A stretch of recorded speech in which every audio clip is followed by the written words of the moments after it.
দেখুন, আজকে মুর্শিদাবাদ পৌরসভার 7 নম্বর ওয়ার্ডের স্টেশন সংলগ্ন মাঠ গোলাপবাগ, সেখানে আমরা আজকে উপস্থিত হই জাতীয় পতাকা উত্তোলনের জন্য। এর আগে 2022 সালে প্রথম এখানকার প্রশাসন বাধা দেয় জাতীয় পতাকা ওঠাতে। কারণ হিসেবে তারা বলে যে এটা নাকি ওয়াকফের প্রপার্টি। এই জমি বিতর্কিত জমি, 144 ধারা আছে, এখানে ন্যাশনাল ফ্ল্যাগ তুলতে দেওয়া যাবে না। আমরা সেই সময় তুলতে গেলে পুলিশ ফ্ল্যাগ কেড়ে নিয়ে ফেলে দেয়। সে ভিডিও আমাদের কর্মীদেরকে ডিলিট করতে বাধ্য করে। আমরা সেই সময় এই বিষয়কে নিয়ে মিডিয়া করি, আমরা মিডিয়ায় বলি যে এটা ভারতের জমি, ভারতের ভূখণ্ড, ভারতবর্ষের মাটিতে কেন পতাকা উঠবে না। এবং অবশেষে আমরা দেখি যে ওই মাঠে পুলিশ মোতায়েন করে আমাদেরকে পতাকা তুলতে বাধা দেওয়া হয়। শুধু তাই নয়, 30 বছর ধরে চলা কালী পুজো সেটাকেও প্রশাসন বন্ধ করে। চড়ক পুজো 25 বছর চলতো, সেটাকে বন্ধ করেছে।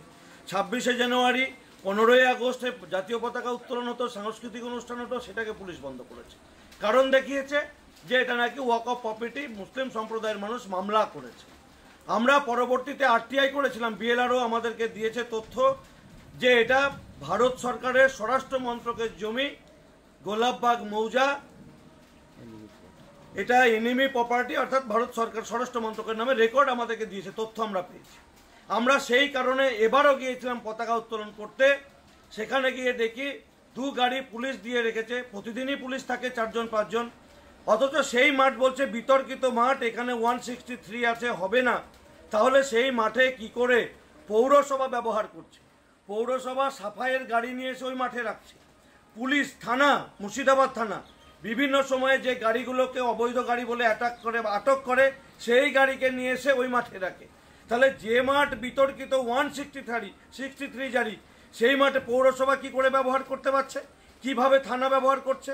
ওরা কি আইনের ঊর্ধ্বে? জাতীয় পতাকা আইনের আওতায় পড়ে, আর পুলিশ আর পৌরসভা আইনের ঊর্ধ্বে? আমি এই নিয়ে পুলিশের সঙ্গে আমার বিতর্ক হয়। সেখানে থানার আইসি আসেন, এসডিপিও আসেন, তারা এসে পর্যন্ত আমাকে বলে যে না, এখানে ফ্ল্যাগ তুলতে দেওয়া যাবে না, এখানে 163 আছে, গ্যাদারিং করা যাবে না। আরে গ্যাদারিং করা যাবে না তো ফ্ল্যাগ তুলতে বাধা কোথায়? ভারতের মাটিতে আমি ভারতের পতাকা তুলতে পারবো না? কোন আইনে লেখা আছে? কোর্ট কি রায়ে বলেছে যে এখানে পতাকা তুলতে পারবে না?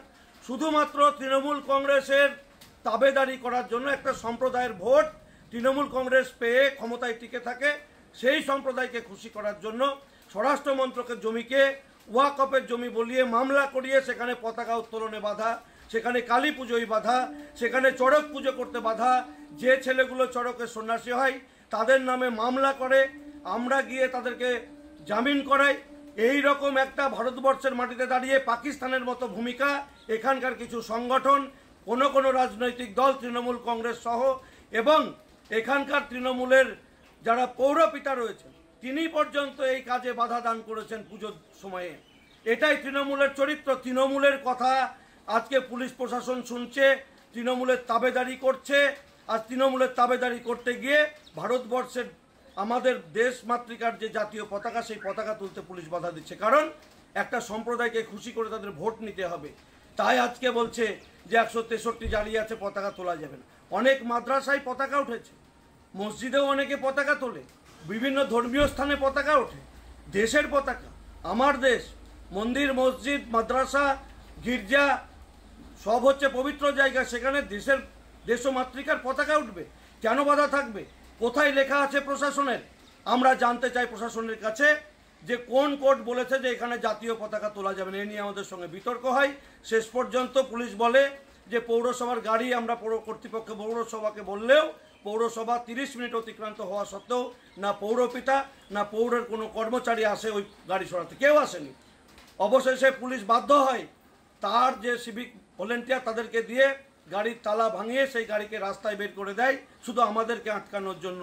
এই যুক্তি দিয়ে যে আমরা গাড়ি বের করে দিচ্ছি, মাঠ কেউ ব্যবহার করবে না, এই যুক্তি দেখিয়ে পুলিশ গাড়ি ভেঙে বাইরে বের করে। আমরা রাস্তার ওপারে একজন ভদ্রলোকের বাড়ির সামনে আমরা পতাকা উত্তোলন করতে আজকে বাধ্য হয়।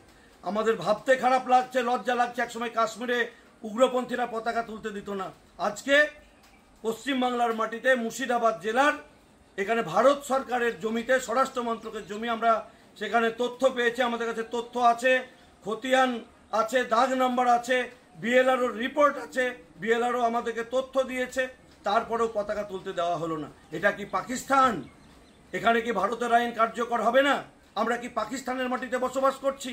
আমরা প্রশাসনের কাছে, রাজ্য সরকারের কাছে আমরা এই ব্যাপারে জানতে চাইছি। আমরা প্রয়োজনে আইনি লড়াই লড়ব, এখানে জনস্বার্থ মামলা করব। কেন এখানে পতাকা উঠাতে দেওয়া হচ্ছে না? বারবার পুলিশ কাদের তাবেদারিতে এটা করছে? কেন তৃণমূলকে খুশি করতে, তৃণমূল কেন একটা সম্প্রদায়কে খুশি করতে বাধা দিচ্ছে বারবার পতাকা তুলতে?